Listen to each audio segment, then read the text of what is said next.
scrambling is a topic in your DCOM only, digital communication. Scrambling essentially means randomization of your bit sequence. ठीक है, scramble करना आपको पता ही है. सो जैसे हम लोगों ने प्रीवियस लेक्चर्स में देखा है, you have a message signal, जो भी आपका इनपुट या रॉ मैसेज है, उसको आप लाइन एनकोडिंग करके एनकोड कर सकते हो, राइट.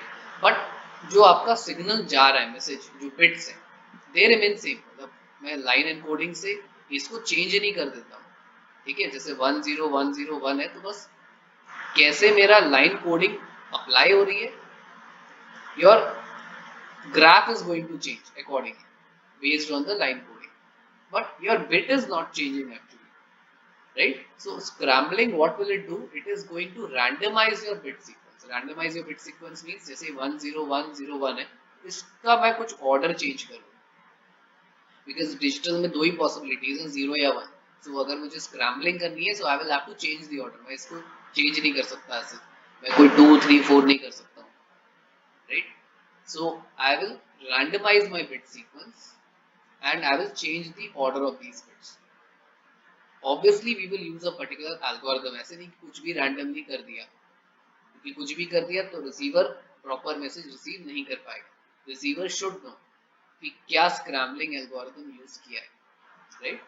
So scrambling जैसे अभी define किया, it is a randomization of bit sequence theoretically. Why do we need it?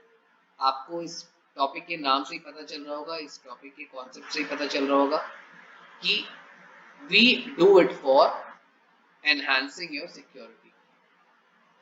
जिससे message as it is transmitted now, it changes a little bit, so that अगर कोई hack करता है या कोई इंटरप्रेट करता है आपका message signal, so he or she will not come to know the original contents. May be 10101 को हम लोगों ने कुछ 1101 ऐसे करके भेजा, right? Something like this. So this message is completely different from this.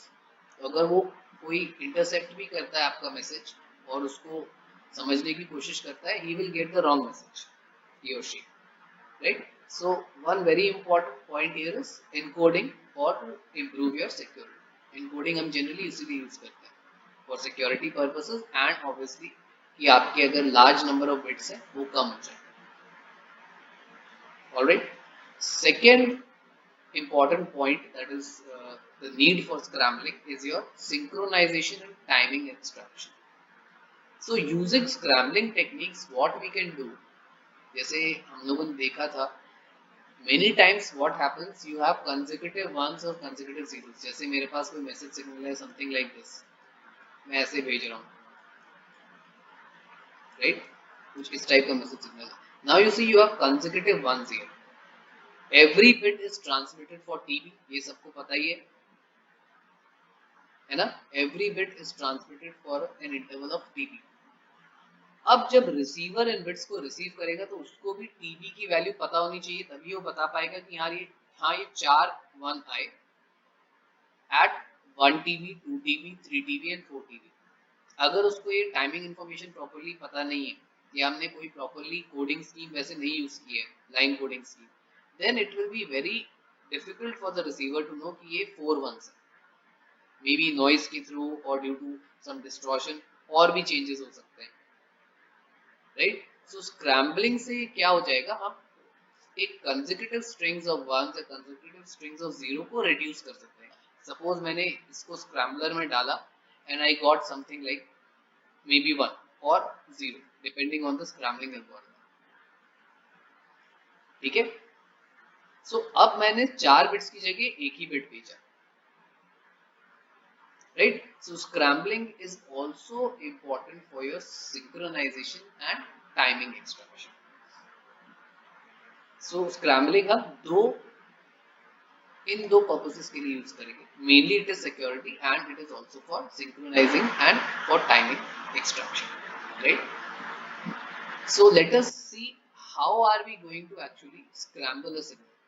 Remember, अगर मैं scramble कर रहा हूँ, scrambling algo लगा रहा हूँ transmitter end पे, then I will have to descramble your transmitted signal at the receiver end. Using the exact opposite algorithm. ठीक है, जो भी मैं x to y, suppose x to y कन्वर्ट कर रहा हूँ और y सेंड कर रहा हूँ to transmitter, then at the receiver end मुझे y टू x वापस algo लगाना पड़ेगा, so that I can get back my original message in this x form, right? So अगर मैं scrambling introduce करता हूँ, then I'll have to use a descrambler at the receiver. तो यहाँ पर थोड़ा सा डिसएडवांटेज यही होती है कि अगर आपको बहुत ज़्यादा सिक्योरिटी नहीं चाहिए, if you do not have any issues like that where your data is sensitive, then you can skip the scrambling also. ठीक है, so let us look at a numerical. इस टाइप के न्यूमेरिकल्स आपके आएंगे भी in your exams.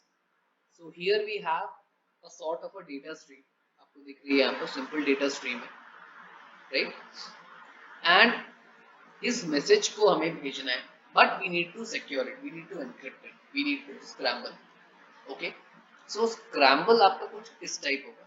You can see here, this is your scrambler. Here mk is your input. Input मतलब जो आपकी bit stream है, जो मैसेज है, and m dash k is your final output, यानी जो scrambled output है, right? But ये डायरेक्ट ऐसे नहीं जा रहा है. अगर ये डायरेक्ट चला जाता विदाउट एनी प्रोसेसिंग तो स्क्रैम्बलिंग में कोई मतलब ही नहीं था. So you can see here, ये आपके कुछ शिफ्ट रजिस्टर्स हैं, डी फ्लिप फ्लॉप्स हैं, D1, D2 एंड D3. ठीक है, एम के यहाँ पर कहा जा रहा है, इफ यू सी एम के किसी सिग्नल से, यहाँ पर एम के डबल डैश से हमने इसको डिनोट किया है. एम के इज बीइंग एक्सॉर्ड विद एम के डबल डैश. ठीक है, which gives me m dash k. So एक जो मेरा स्क्रैम्बलिंग आउटपुट है, how is it depending on your main input, XOR का रिलेशन है mk, बट एक और मेरे पास सिग्नल है यहाँ पर m डबल डैश के. अभी m डबल डैश के कहाँ से आए ये अभी देखना है, क्योंकि हमें ये पता है ये तो आउटपुट है, ये आपका इनपुट है, but what about this signal? So you can see it is, this signal is somewhere coming from one of the outputs of your D register, D flip flop, and being XORed with another output of your D flip flop.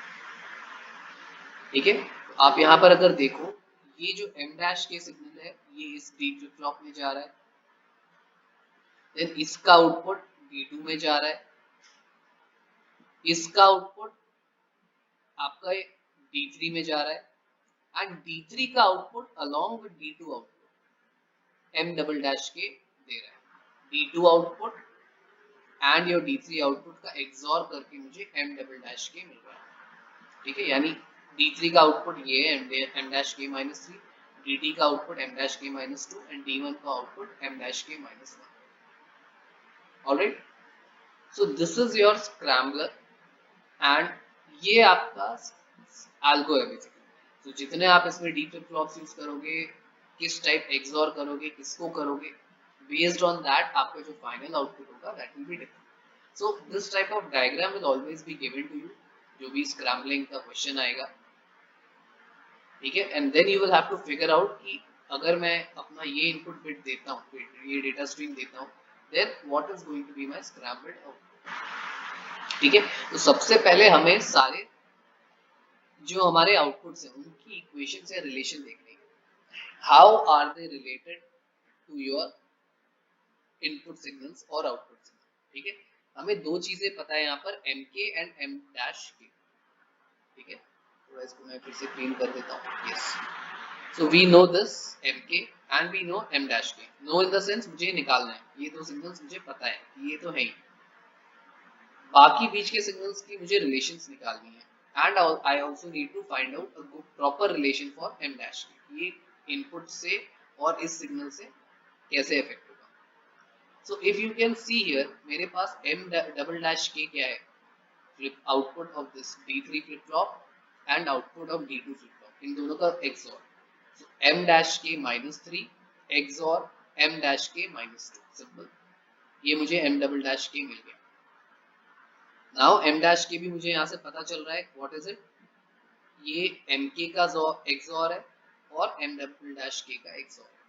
इन दोनों को अगर मैं XOR करूंगा तो मुझे m dash k मिलेगा. So you can see m dash k, which is my required output, is the XOR of these two signals mk and m double dash k.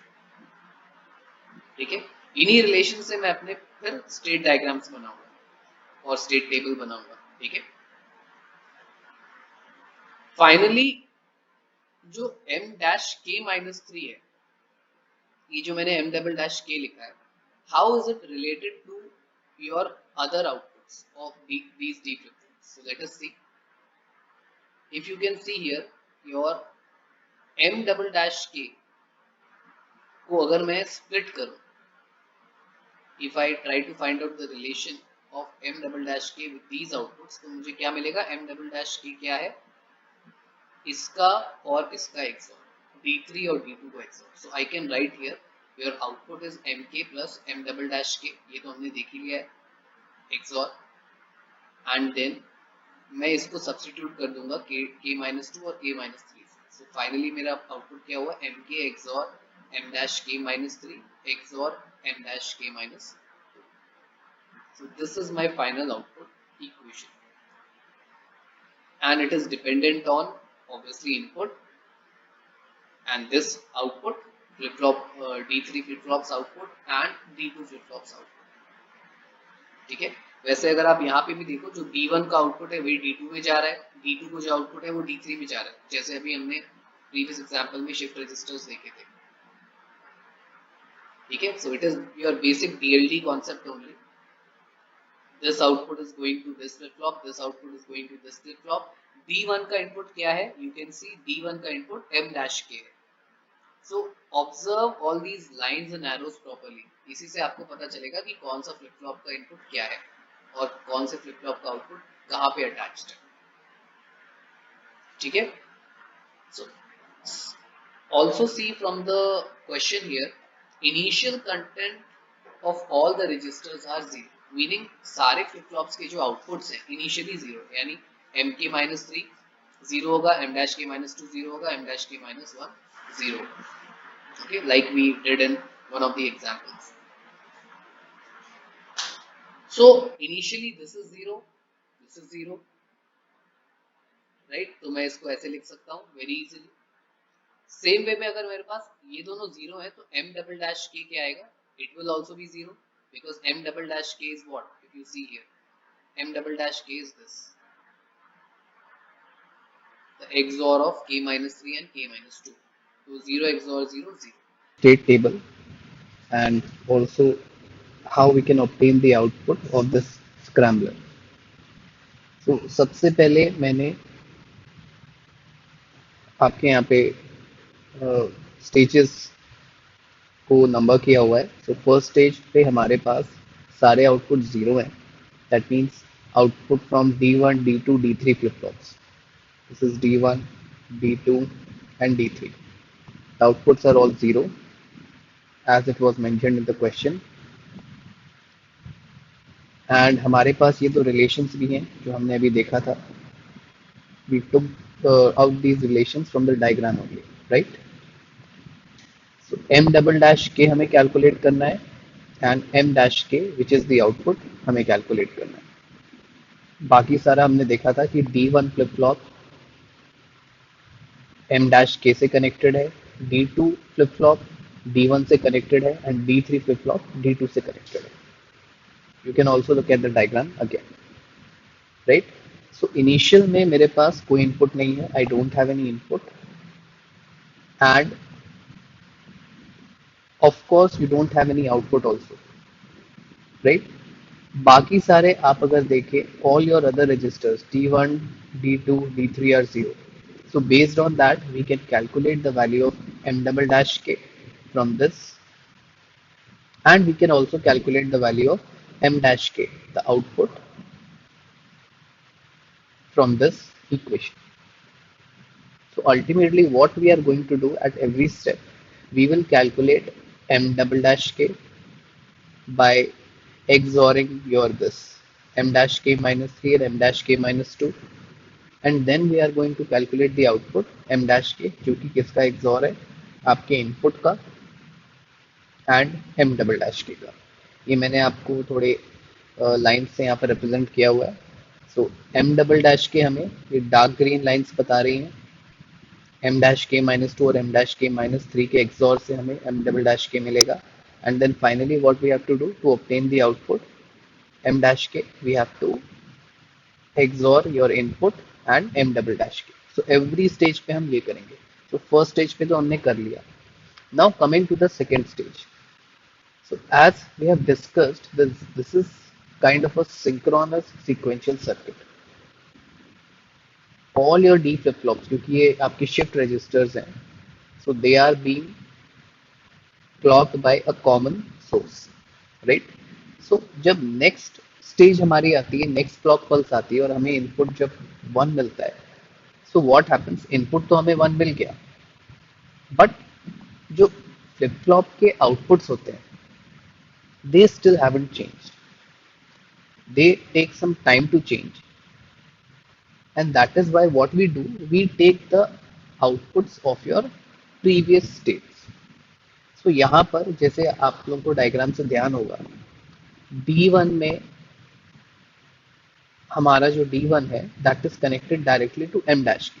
तो जब मेरे पास सेकेंड क्लॉक आई, then m dash के minus one की क्या value हो गई, डायरेक्टली m डैश के हो गई, राइट। सेम वे में m डैश के माइनस टू जो मेरा सेकेंड फ्लिप फ्लॉप है that is connected to D1, so इसकी वैल्यू यहाँ पे चली गई। सेम वे में जो मेरा D3 फ्लिप फ्लॉप है that is connected to D2, meaning D2 का आउटपुट D3 में जा रहा है, सो इसकी वैल्यू यहाँ पर आ गई, right. So this is how our shifting is taking place, shifting of our outputs, right? So ये आपका basic DLD का concept है, कुछ नया concept नहीं है। So now we have taken out the values of m dash k minus 1, m dash k minus 2 and m dash k minus 3 in your second stage also. Of course मुझे m double dash k निकालने के लिए ये XOR relation use करना पड़ेगा, because इसकी value according to the diagram it is XOR of M K minus three and M dash के minus two, right. तो यहाँ पे अगर हम इन दोनों को XOR करें, 0 XOR 0, we are going to get 0 only. Input मेरा कितना है 1, so 1 XOR 0 that means 1 XOR 0 we will get 1, so यहाँ पर आपका आउटपुट कितना आ गया 1। सो ऐसे हम लोगों ने फर्स्ट इनपुट, या अगर मैं स्टेज की नंबरिंग करूँ तो सेकेंड स्टेज के लिए we have taken out the output m dash k. Now if we go to the third state means अब जो next clock pulse पे आपका फिर से input 0 आया, right? So again we are going to repeat the same process.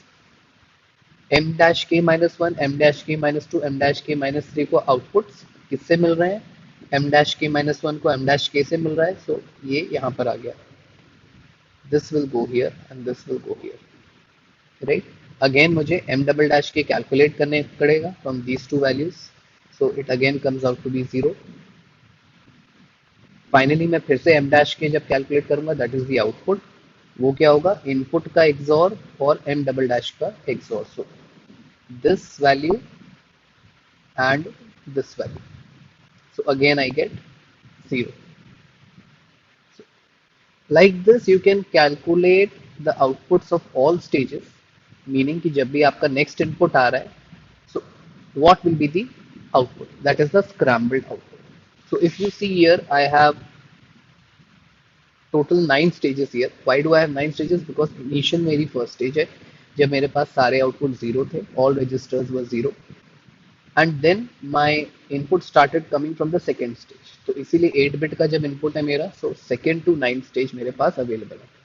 So after this ninth stage, I am going to get my final output.